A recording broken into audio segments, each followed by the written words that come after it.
अस्सलाम वालेकुम नाजरीन, मैं हूं आपकी होस्ट एनिशा और आप देख रहे हैं डिबेट रूम। और आज का जो हमारा टॉपिक है उस पर हम बात करेंगे, पर उससे पहले थोड़ा सा बता देती हूँ मैं आपको कि कराची वो शहर है जहां पाकिस्तान के दूसरे शहरों से काफ़ी लोग यहाँ आते हैं, इसलिए कि कराची एक ऐसा शहर है जहाँ आपको रोज़गार मिलता है।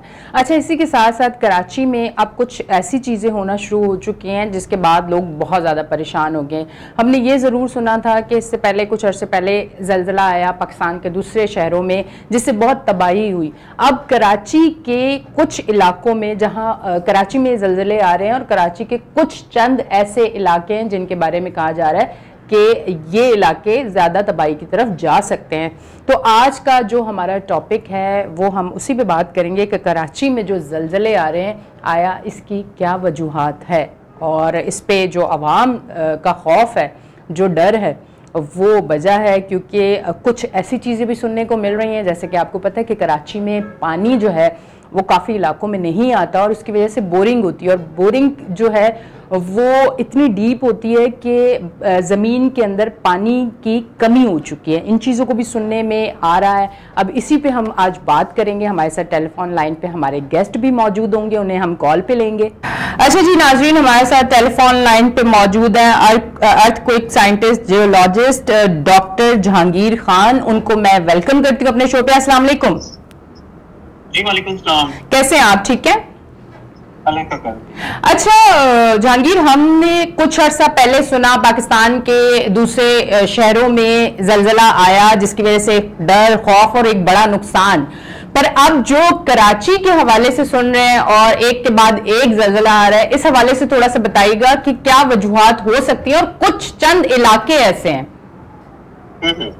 जी पाकिस्तान ओवरऑल अर्थक्वेक को एक्सपीरियंस करता रहा है। हम सब लोगों को, खास तौर पे कराची और उसकी सराउंडिंग में रहने वाले लोग, अर्थक्वेक फ्री जोन में अभी तक हम अपना कुछ वक्त गुजार रहे थे। लेकिन साइंटिफिक स्टडीज के मुताबिक आज से 1100 साल पहले तकरीबन 893 में देबल अर्थक्वेक अक्कर हुआ और उसके बाद से लेकर और तकरीबन 1100 ये साल का दौरानिया बनता है जिसमें कराची और हैदराबाद का ये overall region earthquake free zone में रहा। कोई मेजर अर्थक्वेक नहीं अक्कर हुआ, या दूर एरिया में फॉर एग्जांपल कोयटा में या फिर नॉर्दर्न एरियाज के जो अर्थक्वेक थे उनकी शेकिंग्स सिंध के बाकी इलाकों बशमूल हैदराबाद तक महसूस हुई। लेकिन इस बार जो ये अर्थक्वेक एक्टिविटी है ये हालिया जितने भी अर्थक्वेक की एग्जांपल्स हैं या आने वाले ज़लज़ले हैं उनमें ये इसका समझना बहुत जरूरी है, खास तौर पे इसलिए कि जितने ज्यादा गैप बढ़ता जाएगा एक मेजर अर्थक्वेक के से नेक्स्ट अर्थक्वेक का, तो उतनी ज्यादा एनर्जी के रिलीज होने के चांसेस बढ़ते हैं। अब कराची इसलिए भी वल्नरेबल है कि पहले तो इस बात को समझना होगा कि ये एक शहर की बात नहीं है। ओवरऑल कराची और हैदराबाद का रीजन जियोलॉजिकली एक कराची आर्क के नाम से हम इसको बुक्स में और रिसर्च आर्टिकल्स में और अपनी स्टडीज में इसको कंसीडर करते हैं। ओवरऑल ये कराची हैदराबाद का रीजन 2 मिलीमीटर पर ईयर की रफ्तार से, स्पीड से कंप्रेस हो रहा है। ये जितनी चट्टानें ज़ेरे जमीन हमें नजर में मौजूद हैं या कराची के सराउंडिंग में है, जिस तरह DHA का एरिया है, जिस तरह से कराची के नॉर्थ में माउंटेन रेंजेस हैं, तो ये सारी की सारी 2 millimetre per year overall compress हो रही हैं। प्रेस यानी फोल्ड्स जो हैं उनमें स्ट्रेसेस बिल्ड हो रही हैं। और अगर इस एरिया में आज से 1100 साल पहले अर्थक्वेक अकर हुआ था तो ऑलमोस्ट 2 मिलीमीटर का स्लिप हो सकता है किसी भी फॉल्ट के अलोंग। ये एक बहुत एक तशवीशनाक और एक अहम पॉइंट है जिसको हम सबको समझने के लिए जरूरी है। गैर मुल्की और मुल्की साइंटिस्ट ने कराची और हैदराबाद के रीजन के लिए मैक्सिमम अर्थक्वेक की जो प्रेडिक्शन की है वो 7 मैग्नीट्यूड का अर्थक्वेक है। मैं अपने अल्फाज को दोबारा दोहराऊंगा। हमारे इस एरिया में अर्थक्वेक आने का मैक्सिमम अर्थक्वेक का चांस वो 7 या 7 से बड़ा मैग्नीट्यूड अर्थक्वेक हो सकता है, क्योंकि जो एस्टिमेट्स हैं वो एस्टिमेट हमें इस बारे में आगाह करते हैं कि ज़ेरे जमीन जो चट्टानें हैं, ये रॉक्स हैं, ओवरऑल जो रीजन है वो 2 मिलीमीटर पर ईयर की रफ्तार से स्पीड से नॉर्थ की तरफ कंप्रेस हो रहा है। तो ये एक लम्हा फिक्रिया है, खास तौर पे बिल्डिंग्स अथॉरिटी को मॉनिटर करने वाले लोगों के लिए और बाकी सारी है। अच्छा, अब जो मेजर अर्थक्वेक अक्सर होता है उससे पहले एक सीक्वेंस है 4 शॉक्स का। तो मैं इसको इस तनाजुर में लूंगा कि ये जो एक्टिविटी है जिसमें 1 जून से लेकर और आज तक 50 के करीब अर्थक्वेक्स आ चुके हैं, जिनमें कम से कम मैग्नीट्यूड 1.8 है, मैक्सिमम 3.6, 3.7। तो इस तरह से अगर रिक्टर स्केल की बात की जाए या मोमेंट मैग्नीट्यूड स्केल की बात की जाए तो उसमें ये नंबर एक अलार्मिंग सिचुएशन है।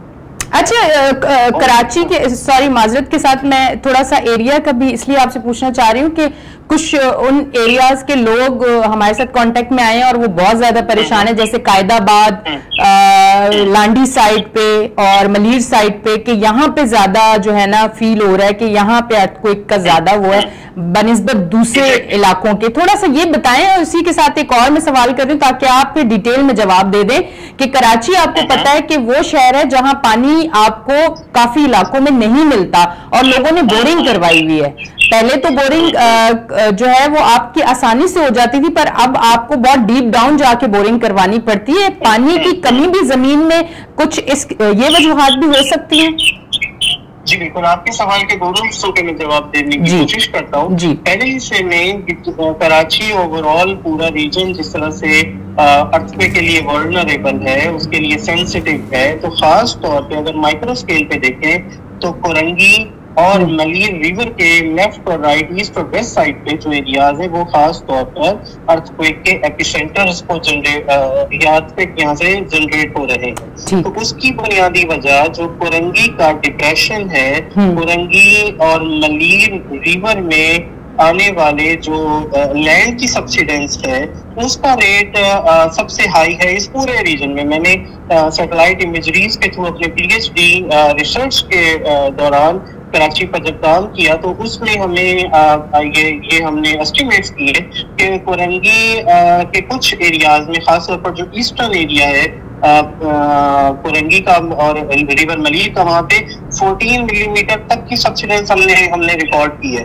तो 14 मिलीमीटर की सब्सिडेंस का मतलब ये है कि वहां पर जो नदी में आने वाला पानी है उस मलीर नदी में, मलीर के एरिया में जितना, तो उसमें जो कंग्लोमेरेट्स हैं, जो स्टोन्स आते हैं, उनका भी एक थिक बेड हमें जगह जगह पे मिलता है और रिवर अपने डिपॉजिट उसी वक्त जमा करता है जहां पे उसे डिप्रेशन मिलता है, जहां पे उसे गहराई मिलती है। तो इसका मतलब क्या है कि जमीन नीचे की तरफ धंस रही है, लैंड की सब्सिडेंस हो रही है। अब उस लैंड सब्सिडेंस की दो वजूहात हैं। एक तो ओवरऑल जो टेक्टोनिक रिजीम है वो सब्सिडेंस का कॉज कर रही है या उसे सपोर्ट कर रहा है ये वाटर का ड्रेनेज, जो आपके सवाल का दूसरा हिस्सा है। तो इसी पार्ट से अगर लें तो ज़ेरे जमीन जो जितना भी पंप कर रहे हैं वाटर को मुख्तलिफ सोर्सेज से, डोमेस्टिक यूज के लिए, कमर्शियल यूज के लिए, इंडस्ट्रियल पर्पज के लिए, जो कि नीड ऑफ द टाइम है, हर एक इंसान की, जानवर की जरूरत है पानी को इस्तेमाल करना, पानी को निकालना। तो उसमें ये थोड़ा सा हमें जरा इस चीज को समझना होगा कि पानी हम कितनी मैक्सिमम गहराई से निकाल रहे हैं। फॉर एग्जाम्पल हम 600 फीट की गहराई से, 700 फीट की गहराई से, जो कि ऑलमोस्ट 200-300 मीटर के करीब बनता है। तो 200-300 मीटर की ये जो गहराई है ज़ेरे जमीन पानी के एक्वीफर्स है, नो डाउट वो हम पानी इस्तेमाल कर चुके हैं, निकाल चुके हैं रॉक्स में, पोर्स में। अब उसकी जगह पर एयर ने ऑक्युपाई कर ली है। इसी तरह से जैसे आप समझें कि एक फॉर्म का टुकड़ा है और उसको आपने पानी में डबोया है, उसमें पानी जस्ट था, अब आपने उसमें से पानी को निकाल दिया, तो अब वो उसमें अब एयर ने उसकी जगह को ऑक्युपाई कर लिया। अब ये लैंड कमजोर है, वीक हो गई है, तो पानी निकालना मेजर वजह नहीं है, लेकिन एक सपोर्टिंग एविडेंस हो सकता है, जो कि आपको 1-2 के दरमियान जो मैग्नीट्यूड स्केल पर उसकी रेंज बनती है, उसके दरमियान आपको वो ट्रिमर कर सकता है। ये स्वार्म्स कहलाते हैं, जो कि सीक्वेंस से चलते हुए आ रहे हैं। तो इस पूरी ओवरऑल एक्टिविटी को अगर हम कंपेयर करें दुनिया भर में, तो तिब्बत का एक एरिया है चाइना के साउथ में, पाकिस्तान के नॉर्थ में, नेपाल के नॉर्थ, तो वहां पर भी इसी तरह से अर्थक्वेक स्वार्म्स, और या फिर जो एरियाज जहाँ पे वोल्केनिक इरप्शंस होती हैं, तो वहां पर भी छोटे छोटे से ये अर्थक्वेक आ रहे होते हैं। तो ये एक क्लासिकल एग्जांपल है दुनिया भर के साइंटिस्ट के लिए, उस पर काम करने के लिए, समझने के लिए। और दूसरी तरफ हमें, जिस तरह मैंने अपने पहले सेक्शन में बताया कि हमें नहीं भूलना चाहिए कि मेजर अर्थक्वेक के अकरेंस होते हुए हमें तकरीबन 1100 साल का टाइम पीरियड हम गुजार चुके हैं, ये रीजन गुजार चुका है। तो we must be prepare for the larger earthquake in terms of science, और साइंटिफिकली बात कर रहे हैं। इसमें हम किसी भी तरह से किसी स्टडी को चैलेंज नहीं कर रहे कि कराची में कभी कोई कुदरती आफत नहीं आ सकती। हम किसी के अकीदे को, किसी की कहीं भी बात को, किसी के मजहब को, हम वो उस तरफ नहीं जा रहे। हम एक फैक्ट की बेसिस पे, डेटा की बेसिस पे, साइंस की बेसिस पे बात कर रहे हैं। पर जहांगीर, कराची की अगर बात करें, कराची में जिस तरह से हाई रेज बिल्डिंग है, जिस तरह से कराची डिजाइन हुआ हुआ है, और जिस तरह से जिस मटेरियल से कराची की बिल्डिंग्स और ये सारी चीजें बनी हुई है, तो ये तो सिचुएशन बहुत खतरनाक है। और ये रिसर्च जो है आपकी, ये गवर्नमेंट तक गई है, कोई इकदामात इस पे किए जा रहे हैं कि जिस तरह से जो यहाँ पे घर, फ्लैट्स, बिल्डिंग, ये सारी चीजें बन रही हैं, फैक्ट्रियां, ये सारी चीजें, इसमें जो मटेरियल लगता है वो तो बिल्कुल नाकिस है। तो ये तो एक बड़ी तबाही है।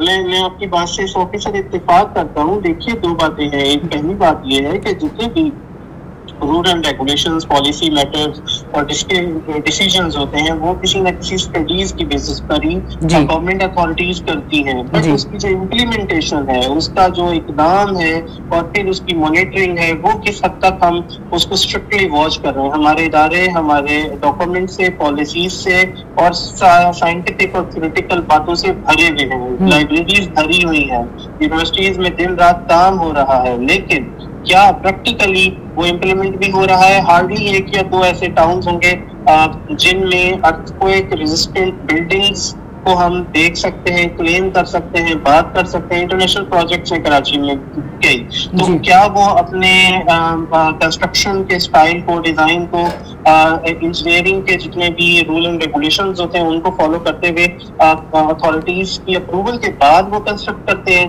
तो हार्डली 1 or 2% प्रोजेक्ट्स होंगे। लेकिन जो मेजॉरिटी कराची का आम आदमी, आम शहरी, जिन इन छोटे एरियाज में या बस्तियों में रहते हैं, क्या वो इन सारी बातों से आगाह है?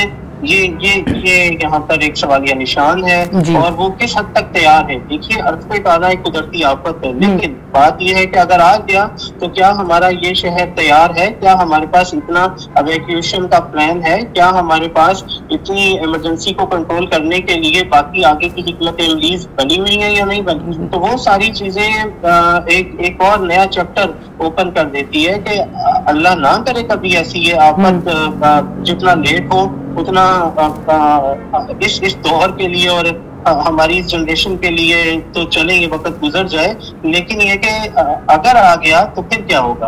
अगर ये 7 मैग्नीट्यूड या उसके करीब या इससे जो अभी ट्रिमर्स आ रहे हैं और ये सीक्वेंस बढ़ता रहा, ये चलता रहा, तो फिर उसके के लिए हम एज अ नेशन, एज अ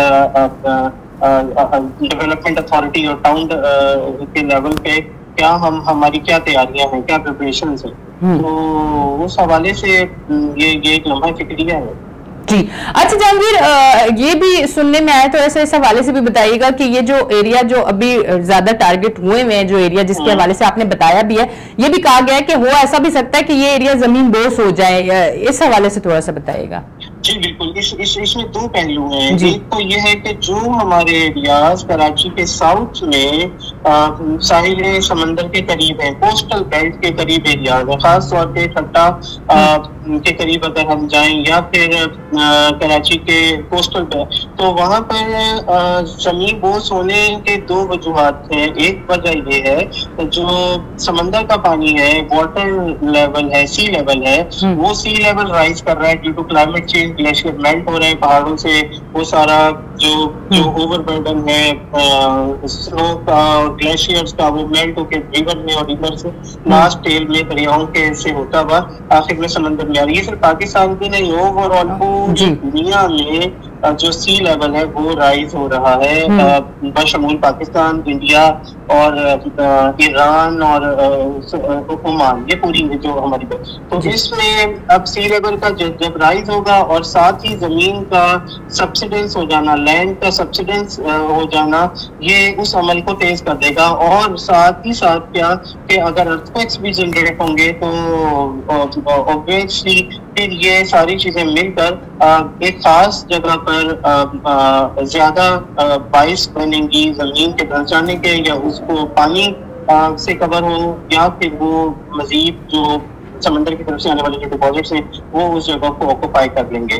तो अगर हम दुनिया भर की बात करें तो बांग्लादेश इस वक्त सबसे सेंसिटिव इस हवाले से है कि वहाँ पर जो क्लाइमेटिक चेंजेस हैं जिसकी वजह से सी लेवल राइज हो रहा है, तो 2030 या 2035 में जो प्रेडिक्शंस हैं वो ये कि बहुत सारे जो eastern part of the Bangladesh है वो जेरे आब आ जाएगा, वो पानी के नीचे। इसी तरह से हम मालदीव की बात कर सकते हैं, इसी तरह से कराची का कुछ एरिया, ज्यादा नहीं लेकिन कुछ एरिया नेक्स्ट 10 to 15 years में पानी के जो हमारी लैंड की सब्सिडेंस की रफ्तार अगर इसी तरह से रही और वाटर सी लेवल राइज होता रहा, तो जो नियर कोस्ट एरियाज हैं वो वहाँ पे जेरे आब आ जाएंगे। ठीक, अच्छा, लास्ट में जहांगीर मैं आपसे पूछना चाहूंगी कि किस तरह के इकदाम करने की अब जरूरत है? सबसे पहले तो बिल्डिंग कोड अथॉरिटी हमारी इस बात को आपके इस सारे सेशन को आई होप के जो हमारे इक़्तिदार आला में बैठे लोग हैं वो जरा जो मुताल्लिका अफराद हैं, साइंटिस्ट हैं, मुख्तलिफ इदारों में काम कर रहे हैं, गवर्नमेंट और प्राइवेट सेक्टर के लोग, उनको वो जो उनकी स्टडीज हैं उनको एक दफा रिव्यू कर लें, उनके कंक्लूजन्स को देख लें कि उन्होंने आखिर कहा क्या है। ये मैं अपनी बात नहीं कर रहा, ये इंटरनेशनल ग्रुप्स हैं जिन्होंने स्टडी की है। हमारे थीसिस को ही अगर देखें तो उसमें बेताशा आपको रेफरेंसेस मिल जाएंगे। तो बहरहाल बहुत सारे लोग बहुत अच्छा काम भी कर रहे हैं और उनकी प्रेडिक्शंस हैं, उनको हमें गौर करना चाहिए कि वो क्या बात कर रहे हैं और किस लेवल की तबाही की बात प्रिडिक्ट की जा सकती है, हो सकती है, वो उनमें मौजूद। तो उसमें जो बिल्डिंग कोड अथॉरिटी है वो स्ट्रिक्टली आने वाले सालों में कराची में बनने वाले जो प्रोजेक्ट्स हैं उस पर वो इम्प्लीमेंट करें, किन एरियाज में कितने लेवल का